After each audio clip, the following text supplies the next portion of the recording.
Dans cette vidéo, on va parler de ce qu'on appelle les fonctions. Alors, lorsqu'on commence à structurer un petit peu son code, il devient rapidement nécessaire de regrouper certaines instructions pour les réutiliser facilement. Et donc c'est grâce à ça qu'on va pouvoir regrouper notre code, c'est grâce aux fonctions. Une fonction, qu'est-ce que c'est concrètement? C'est tout simplement un bloc de code qui est réutilisable et qui permet de réaliser une tâche précise. Donc imaginez un petit peu une recette de cuisine, vous allez pouvoir écrire toutes les étapes une seule fois, et ensuite, à chaque fois que vous voulez refaire ce plat, eh bien, vous allez pouvoir appeler une seule fois la fonction, et pas réécrire toutes les étapes à chaque fois. Donc une fonction, c'est la même chose, c'est un bloc de code que vous écrivez une seule fois, et après vous avez juste à appeler, on dit qu'on appelle la fonction, pour exécuter ce bloc plusieurs fois. Alors, voilà à quoi ressemble une fonction simple de base en Swift. La première chose qu'on doit écrire, c'est le mot-clé func, qui permet de déclarer une fonction. Ensuite, chaque fonction, tout comme une variable, doit avoir un nom. Donc là, je peux préciser le nom de ma fonction, et je vais l'appeler, par exemple, dire bonjour. Vous allez devoir essayer de faire en sorte que le nom de chacune de vos fonctions soit le plus explicite possible, et c'est pour ça que je vous encourage à donner un nom à votre fonction en indiquant ce que la fonction va faire. Là, c'est une fonction qui va afficher un petit message de bonjour, donc je peux l'appeler dire bonjour. Et ensuite, je dois ajouter deux accolades. On va voir pourquoi les accolades après, mais pour l'instant, c'est deux accolades qui sont vides. Et ensuite, deux parenthèses. Et ensuite, les accolades. Et entre ces deux accolades, je peux aller à la ligne, et c'est à l'intérieur de ces deux accolades que je vais mettre la fameuse recette, c'est-à-dire le corps de la fonction. On appelle ça le corps de la fonction. Donc pour ça, on peut tout simplement écrire toutes les instructions qu'on veut. Bonjour Quentin. Je peux écrire ici plusieurs instructions. Je peux créer une variable name égale Quentin. Je peux faire Quentin plus un espace. Je peux écrire âge égale 2. Je peux vraiment mettre tout ce que je veux. On va simplifier la fonction. On va juste mettre une seule ligne. Bonjour Quentin.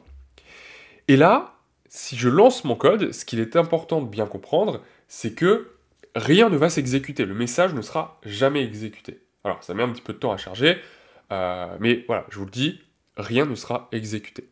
Pourquoi? Parce que lorsqu'on déclare une fonction, il ne se passe rien.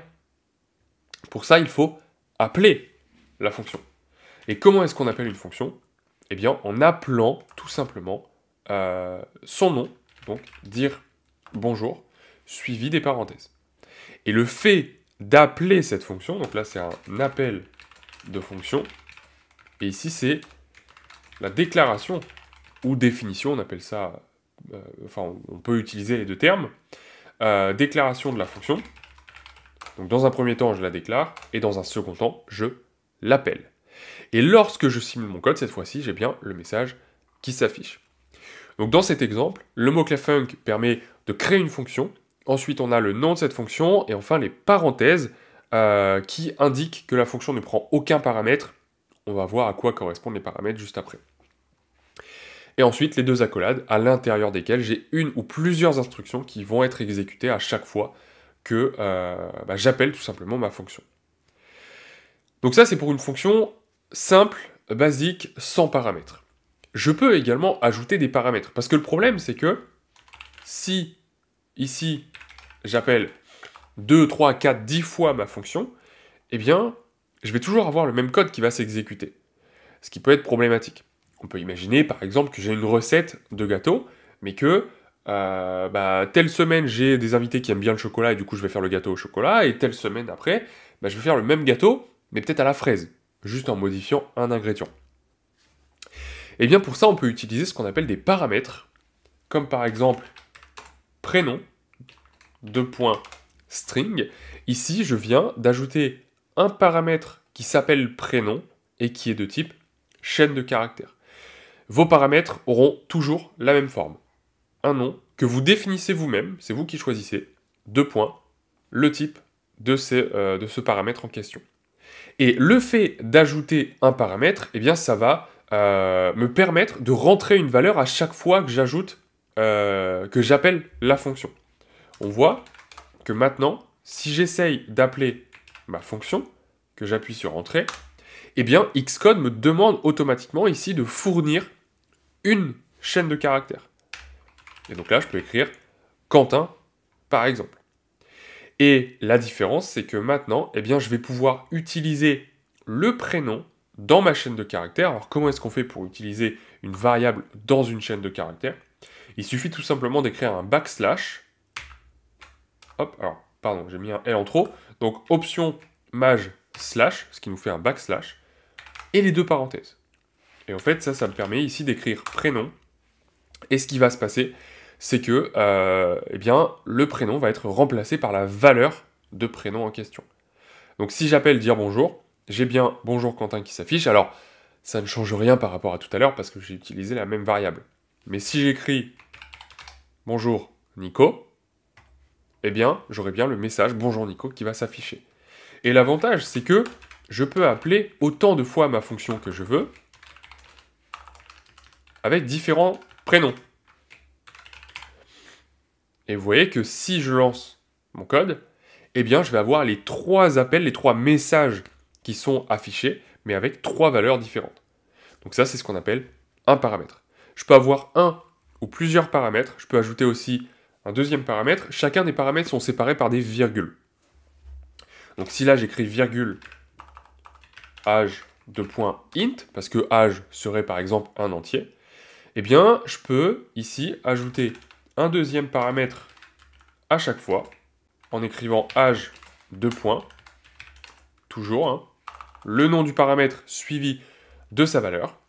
Et là, bah, bien sûr, alors, je peux ajouter un paramètre, mais il vaudrait mieux l'utiliser quand même dans la fonction, sinon ça n'a pas grande utilité.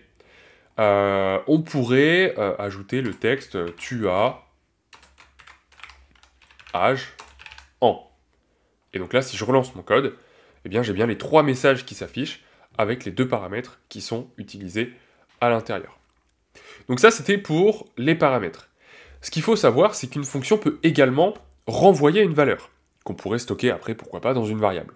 Ça signifie qu'elle effectue un calcul ou une opération, et qu'elle renvoie un résultat de ce calcul ou de cette opération en dehors de la fonction.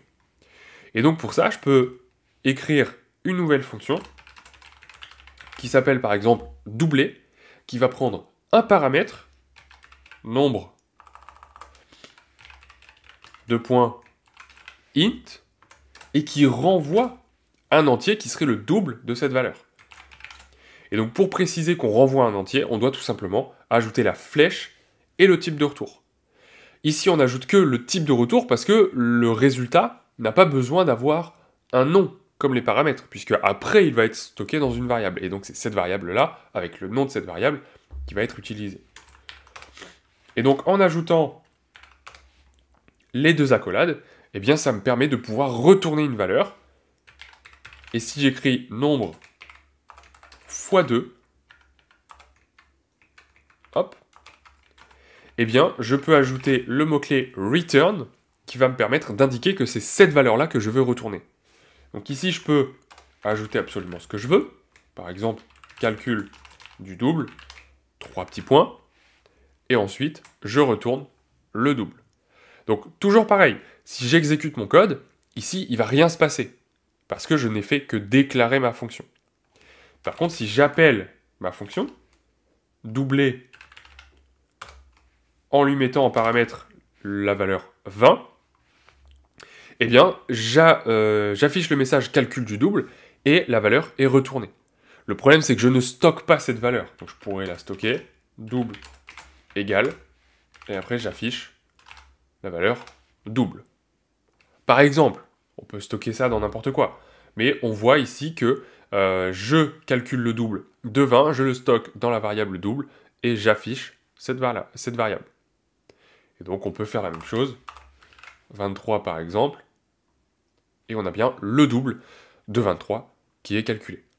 Okay, donc dans cet exemple, la flèche qui est ici, int, permet d'indiquer qu'on retourne une valeur de type entier, et le return permet de retourner réellement cette valeur-là. Donc ça, c'était pour les fonctions sans paramètres, les fonctions avec paramètres, et les fonctions avec un type de retour. Maintenant, il existe aussi des fonctions sans paramètres avec des types de retour. Donc on pourrait imaginer une fonction qui s'appelle obtenir message du jour. Elle ne prend aucun paramètre et elle va juste renvoyer une chaîne de caractères. Donc j'ouvre les accolades. Hop. Voilà. Et on pourrait retourner, par exemple, n'oubliez pas de boire de l'eau. Voilà, on pourrait imaginer par exemple une petite application qui renvoie toujours, tous les jours un petit message de motivation, et donc qui retourne ce message-là, qui ensuite sera affiché à l'écran, sur un widget, etc., etc. Et donc ensuite on peut stocker ce message, donc let message égale obtenir message du jour, et après je peux afficher ce message en question. Okay, donc je stocke le message d'abord dans une variable, et cette variable-là, je l'affiche. Et donc on voit qu'on a bien, n'oubliez pas de boire de l'eau. Je peux directement appeler la fonction dans le print, parce que lors de l'exécution du programme, obtenir message du jour va être remplacé par n'oubliez pas de boire de l'eau. Et du coup on a un print de n'oubliez pas de boire de l'eau, ça revient au même. Mais je vous le déconseille fortement, ça crée du code qui est peu lisible, donc n'hésitez pas vraiment à écrire plusieurs lignes s'il faut, et à stocker le résultat d'une fonction dans une variable, et après utiliser cette variable. Ensuite, ce qu'il faut savoir, c'est que... alors, on va prendre un exemple, un petit peu, pour illustrer tout ça. On va supprimer tout ce qu'on vient de voir, et on va essayer de faire un petit exemple concret d'une fonction qui pourrait être utilisée. Imaginons par exemple qu'on veuille développer une application de suivi sportif. Eh bien, on pourrait créer, par exemple, une première fonction qui permet de calculer les calories. Donc, je vais créer une fonction. On va l'appeler calculer calories.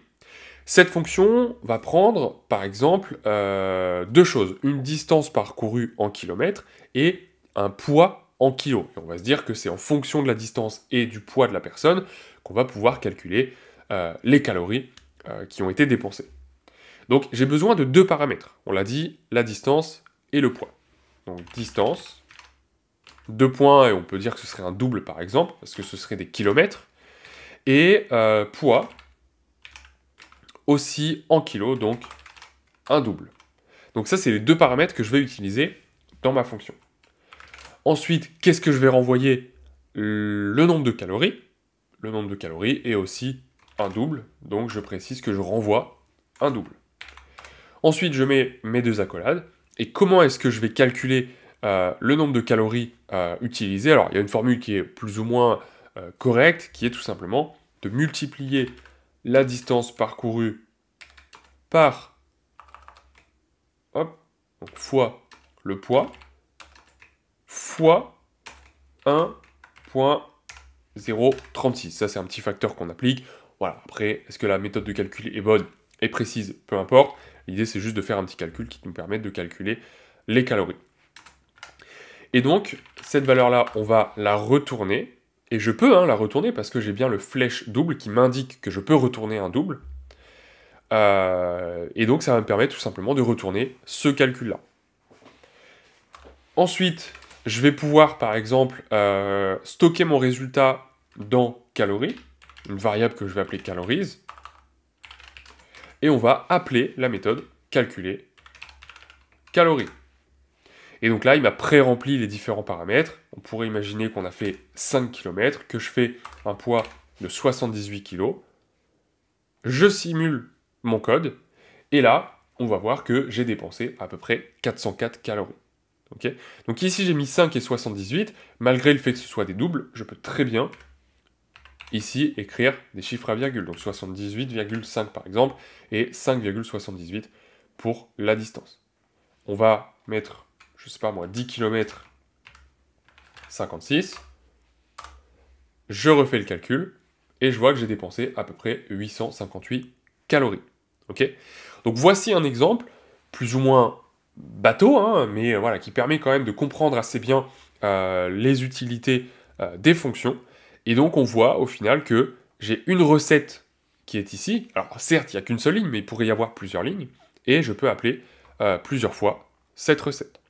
Okay, Donc voilà, pour conclure, les fonctions, ce sont des blocs de code qui sont modulaires, qui facilitent la réutilisation du code, mais surtout la lecture et la maintenance de ce code, parce que là on voit tout de suite que ce calcul qui est un petit peu bizarre, bon, distance fois poids fois 1, 0,36, on ne sait pas trop à quoi ça sert, mais le fait d'ajouter ça dans une fonction, on sait que ça permet de calculer les calories. Donc en Swift, ce qu'il faut bien comprendre, c'est qu'il y a plusieurs types de fonctions. Il y a des fonctions sans paramètres, des fonctions avec un ou plusieurs paramètres, et des fonctions avec ou sans type de retour. Et on peut mixer un petit peu le tout pour créer au final une infinité de fonctions. Donc pensez bien à utiliser des fonctions à chaque fois que vous remarquez que vous vous répétez dans le code, ou que vous avez un bloc de code qui commence à être gros et qui fait une opération logique. Essayez d'encapsuler tout ça dans une fonction et de lui donner un nom, comme ça documente en quelque sorte votre code. Et ce qu'il faut savoir aussi, c'est que, petite astuce, une bonne fonction n'effectue qu'une seule tâche précise. Par exemple, ne créez pas une fonction qui va calculer le nombre de calories et qui va afficher un message de bonjour par exemple. Faites une fonction qui calcule le nombre de calories et une autre fonction qui affiche un message du style bravo, tu as dépensé 400 calories. Donc voilà pour ce chapitre sur les fonctions. Encore une fois, je vous invite à vous abonner à cette chaîne YouTube si ce n'est pas encore fait. N'hésitez pas à regarder dans la description, vous avez plusieurs liens qui vont vous aider, qui vont rediriger vers une playlist complète pour apprendre le langage Swift, mais aussi le blog qui recense plusieurs dizaines d'articles pour le Swift, apprendre le Swift UI, devenir développeur iOS et tout ce qui tourne autour.